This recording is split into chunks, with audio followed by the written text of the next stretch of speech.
Public से जीत के जा रहे हैं, सीधे सरकार की इसमें जा रहे हैं, उसके बाद हमें वापस नहीं दिखाई दे रहे। 5 साल बाद चुनाव में वापस आके अपने वादे और ये करते हैं, घोषणाएं करते हैं। जो राज्य में भाजपा की सरकार है वो बिल्कुल पिछड़ी हुई है, पिछड़ी है, निकम्मी है। और क्षेत्र के यमुनोत्री की जहाँ तक बात करें तो यमुनोत्री जिले के लिए भारतीय जनता पार्टी ने जो भारतीय जनता पार्टी की घोषणा थी 2011 की, उस जब अपनी घोषणा पर अमल नहीं कर सकती है तो ये और छोटी मोटी जो अन्य चीजें हैं उन पर क्या अमल करेगी। यमुनोत्री का सबसे ज्वलंत मुद्दा है यमुनोत्री जिला। नमस्कार, मैं हूँ ओंकार बहुगुना। उत्तराखंड तक में आप सभी का स्वागत है। जहाँ पहाड़ों में सर्दी का सितम बढ़ता चला जा रहा है, तापमान में लगातार गिरावट दर्ज की जा रही है, वहीं आचार संहिता के लागू होते ही सियासी पारा, चुनावी पारा तापमान को बढ़ा दे रहा है। अभी हम खड़े हैं यमुनोत्री विधानसभा के बड़कोट क्षेत्र में। आइए जानते हैं यहाँ के स्थानीय निवासियों से, यहाँ के वोटर्स से, आखिर क्या कुछ मुद्दे हैं जिनको लेकर के वो पार्टियों को जिताने का मन बनाएंगे। आइए, यहाँ के स्थानीय निवासी हैं, युवा हैं आप और वोटर भी हैं। क्या कुछ मुद्दे हैं, प्रत्याशी यहाँ पर आएंगे, क्या कुछ अपेक्षाएं आपकी उनसे रहेगी? देखो, कोई भी प्रत्याशी होता है तो सर्वप्रथम तो जनता के विकास के बारे में उनसे बात करनी चाहिए। तो जैसे कि हम देख पा रहे हैं, ऐसे आजकल जैसे सभी लोग अपने अपने चुनावी तैयारियों में लगे हुए हैं, तो हमारे देखने के हिसाब से यहाँ के जो स्थानीय मुद्दे हैं इस पर भी विशेष रूप से सभी का फोकस होना चाहिए। मैं अमित रावत बड़कोट निवासी हूँ। मैं चाहता हूँ कि ऐसे आदमी को चुनाव लड़ना चाहिए और जीतना चाहिए जो यहाँ की मूल समस्याएं हैं, पानी, स्वास्थ्य, सड़क, शिक्षा, जो इस मुद्दे पे विकास का कार्य करेगा उसी आदमी को चुनाव मैदान में जीतना चाहिए। यहाँ एक जिला लेवल का एक अस्पताल होना चाहिए जहाँ सारी फैसिलिटियाँ, अल्ट्रासाउंड, सिटी स्कैन, ये सारी बहुत बड़ी समस्या है हमारे क्षेत्र में जो अभी तक यहाँ हुई नहीं है। यहाँ एक जिला लेवल का एक हॉस्पिटल होना चाहिए और वो अभी भी हमारे जो भी प्रत्याशी यहाँ आता है, चुन के जाता है, उस क्षेत्र में कभी इस तरह कोई ध्यान नहीं देता है।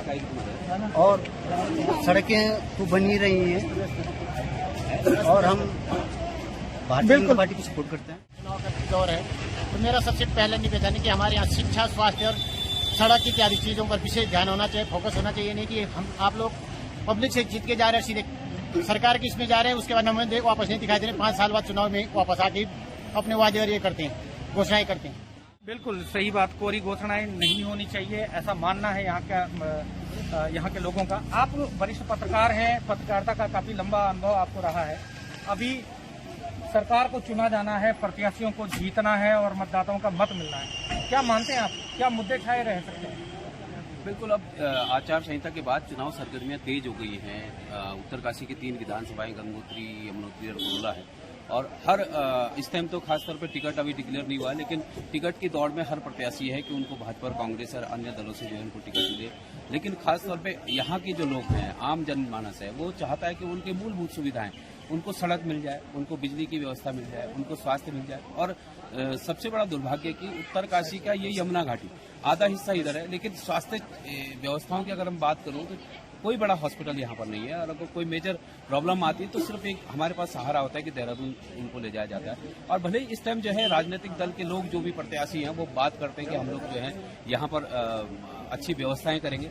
भले ही इस टाइम जो बीजेपी के विधायक रहे उन्होंने बहुत सी बातों को, अपने विकास जो मुद्दा उन्होंने निकाला उसमें उन्होंने बहुत बड़े बड़े काम भी गिनाए हैं और दिखे भी हैं लोगों को। लेकिन आगे जो है अब जनता विकास को लेकर के वोट देती है या व्यक्ति विशेष को लेकर वोट देती है या क्षेत्रवाद को वोट करती है, ये तो देखने वाला समय बताएगा। लेकिन कहीं ना कहीं जो है आम आदमी चाहता है कि उनकी मूलभूत सुविधाएं जो है उनको मिले, जो जरूरत की चीजें उनको समय से मिल जाए। ये यहाँ के लोग। महावीर कुमार माही, किसकी बनेगी सरकार ये तो जनता तय करेगी। और 5 सालों में उत्तराखंड में जो भारतीय जनता पार्टी की जो सरकार रही वो जनता के हित में बिल्कुल भी नहीं रही। बेरोजगारी शून्य स्तर पर, 5 साल में दो बार जो है लगातार रोजगार वर्ष मनाया गया, लेकिन शून्य। अगर बेरोजगारों से हकीकत में जमीन पर पूछा जाए कि रोजगार का स्तर कैसा रहा उत्तराखंड में, तो शून्य है। हाँ, जहाँ तक केंद्र सरकार की बात है, मोदी जी की योजनाएं राज्य के लिए जो मोदी जी ने लाई वो राज्य हित में है, लेकिन जो राज्य में भाजपा की सरकार है वो बिल्कुल पिछड़ी हुई है, पिछड़ी है, निकम्मी है।